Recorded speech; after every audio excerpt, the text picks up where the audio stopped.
श्री शिवाय नमस्तुभयम। दोस्तों, जैसा कि आप सभी लोग जानते हैं कि 9 अगस्त 2026 यानी रविवार को पड़ रही है सावन मास की कामिका एकादशी व्रत।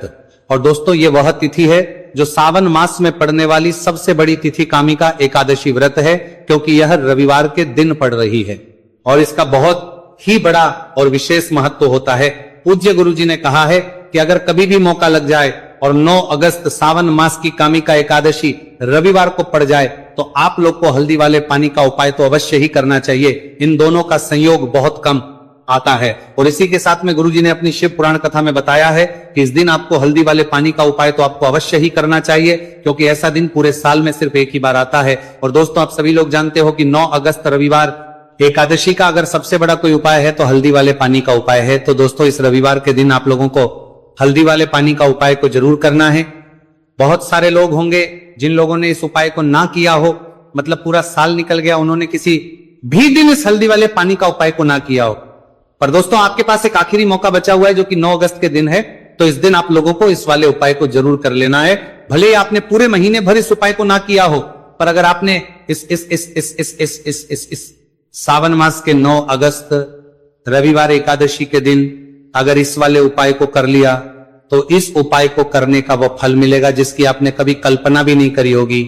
इसीलिए आप लोग इस वाले उपाय को एक बार जरूर कर लेना है, ताकि आप लोगों के हाथ से यह मौका ना जा सके और आपको इस उपाय को करने का फल मिल सके। दोस्तों, यह उपाय पंडित जी ने अपनी अभी की ही श्री शिव महापुराण की कथा में बताया है, जिस उपाय को आज हम आपको बहुत अच्छे से समझाने वाले हैं। इस वीडियो को देखने के बाद इस उपाय को समझने के लिए आपको कोई और को देखने की जरूरत नहीं पड़ेगी। तो चलिए दोस्तों, उपाय को शुरू करते हैं। देखिए, ये इस सावन मास के रविवार एकादशी के दिन ये इतना खास होता है, इतना महत्वपूर्ण होता है। देखा गया है कभी कभी बड़े बड़े पूजा पाठ अनुष्ठान से जो मनोकामना पूर्ण नहीं होते, वह सावन मास के रविवार एकादशी के दिन एक छोटे से उपाय करने से ही आपकी मनोकामना पूर्ण हो जाती है। और बहुत सारे लोगों ने इसको किया भी है और उनको इस उपाय को करने का फल भी जरूर मिला है। अगर आप लोग भी इस उपाय को करना चाहते हैं तो आप इस उपाय को पहले अच्छे से समझ लेना, सुन लेना, उसके बाद करना। आपको इस उपाय का फल जरूर मिलेगा। और इस उपाय को कर लेने से आपके घर में चाहे किसी भी प्रकार की दुहक और समस्या क्यों ना चल रही हो, आपको उसका कारण भी नहीं पता है कि भाई ये समस्या किस कारण से चल रही है। उसका कुछ भी कारण हो सकता, जैसे पितृदोष हो सकता है या किसी भी तरह का मंगल दोष भी हो सकता है। तो इस दिन आप लोगों को यह वाला उपाय कर लेना है। ये एक ऐसा उपाय है जिस उपाय को अगर किसी विशेष दिन पर किया जाए तो भाई उस विशेष दिन का जो है वह तो हमें मिलता ही मिलता है, पर हमने उस दिन पर इस उपाय को किया है तो हमें उससे भी बड़ा फल मिलता है। और फल बहुत जल्दी मिलता है, क्योंकि आप इस उपाय को बहुत ही बड़े और विशेष दिन पर कर रहे हो। तो चलिए अब के बारे में बात करते हैं, लेकिन उससे पहले आप लोगों को यह जानना आवश्यक है कि आखिर यह उपाय किस समय करना है, किसको करना है और कैसे करना है। तो चलिए हम आगे आपको वीडियो में एक एक करके बता देते हैं। लेकिन उससे पहले अगर आप लोग हमारे चैनल पर पहली बार आए हैं या फिर मेरी आवाज आज पहली बार सुन रहे हैं तो हमारे चैनल वास्तविक जानकारी को सब्सक्राइब जरूर कर लेना और इस वीडियो को लाइक करके कमेंट बॉक्स में श्री शिवाय नमस्तुभयम ओम नमः शिवाय जरूर टाइप कर देना। तो दोस्तों, इस हल्दी वाले पानी का उपाय को हमें इस रविवार एकादशी के दिन कैसे करना है, किसको करना है, किस समय करना है और कहां पर करना है, ये सारे सवालों के जवाब आपको इस वीडियो में मिल जाएंगे। और जो ये वीडियो देखेगा भाई, उसको हल्दी वाले पानी का उपाय जरूर करना चाहिए, क्योंकि इस दिन हल्दी का भी बहुत ही बड़ा और विशेष महत्व होता है। और जब बात आ जाए हल्दी वाले पानी की तो ये सोने पर सुहागा वाली हो जाती है और ये एक बहुत ही बड़ा उपाय हो जाता है इस 9 अगस्त रविवार एकादशी का। तो अब दोस्तों, इस हल्दी वाले पानी का उपाय को आखिर करना किसको है, सबसे पहले हम लोग वो बात जान लेते हैं। तो देखो, घर की जो बड़ी माताएं बहनें होती हैं, उन माताओं बहनों में से कोई भी एक बड़ी माता बहन इस वाले उपाय को कर सकती है। और दोस्तों, अगर आप चाहें तो अपने घर में से सभी सदस्यों को भी इस उपाय को करवा सकते हैं। अगर किसी व्यक्ति की खुद की कोई मनोकामना है, खुद की कोई दुख और परेशानी है जो कि वह अपने लिए ही करना चाहता है इस वाले उपाय को, तो वह खुद अपने लिए भी कर सकता है।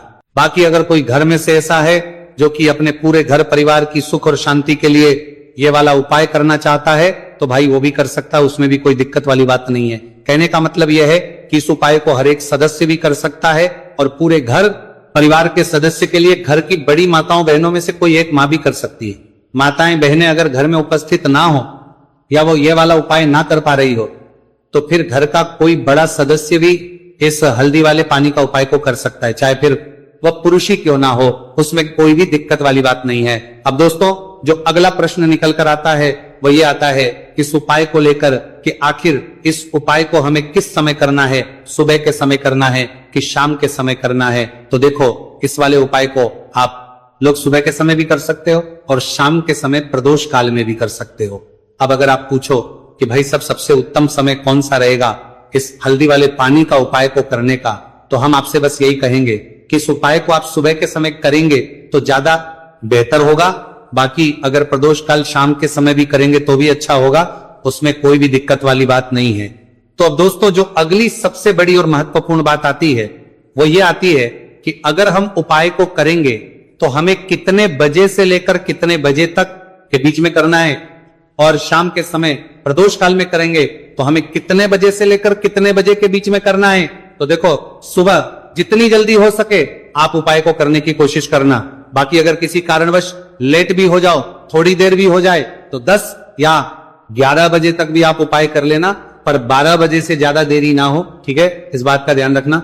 उसके बाद में दोस्तों, अगर शाम के प्रदोष काल की बात करें, प्रदोष काल का जो समय है होता है वह शाम के 6 बजे से शुरू हो जाता है। मतलब शाम के 6 बजे से लेकर 7 बजे के बीच का जो समय होता है, यह समय प्रदोष काल का समय होता है।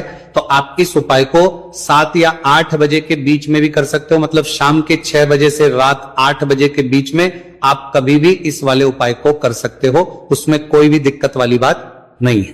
तो सावन मास के कृष्ण पक्ष की एकादशी को कामिका एकादशी का पर्व मनाया जाता है, और इस बार यानी साल 2026 में कामिका एकादशी पर 3 दुर्लभ संयोग एक साथ बन रहे हैं। ऐसे में अगर आप हल्दी वाले पानी का उपाय कर लेते हैं तो ऐसा समझ बजाने की लीजिए, भाग्य आपका चमकता है और निर्धनता हमेशा के लिए घर से दूर हो जाती है। अब जो लोग धन की कामना करते हैं, चाहते हैं कि धन से घर भरा रहे और धन जो है घर में आता रहे, तिजोरी धन से भरी रहे, निर्धनता जल्दी से दूर हो जाए, तो आप समझ लीजिए कि हल्दी वाले पानी का उपाय आपके जीवन में महाचमत्कार करने वाला है। क्योंकि यहां पर सीधे सीधे आपको श्री हरि विष्णु की कृपा और उनका आशीर्वाद मिल जाता है, क्योंकि हल्दी जो है ये श्री हरि विष्णु से ही जुड़ी है, और साथ ही साथ धन को बढ़ाने का काम बहुत तेजी के साथ हल्दी करती है। तो साल की सारी एकादशी में सबसे बड़ी एकादशी होती है, और इस दिन से सारे शुभ और मांगलिक कार्य शुरू हो जाते हैं।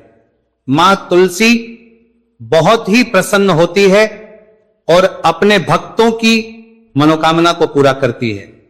और इस दिन यदि कोई भी व्यक्ति सच्ची श्रद्धा से सही तरीके से हल्दी का यह उपाय कर लेता है तो वह व्यक्ति अपने जीवन में सारी समस्याओं को, सारे कष्टों को, सारे दुखों को अपने जीवन से दूर कर देता है।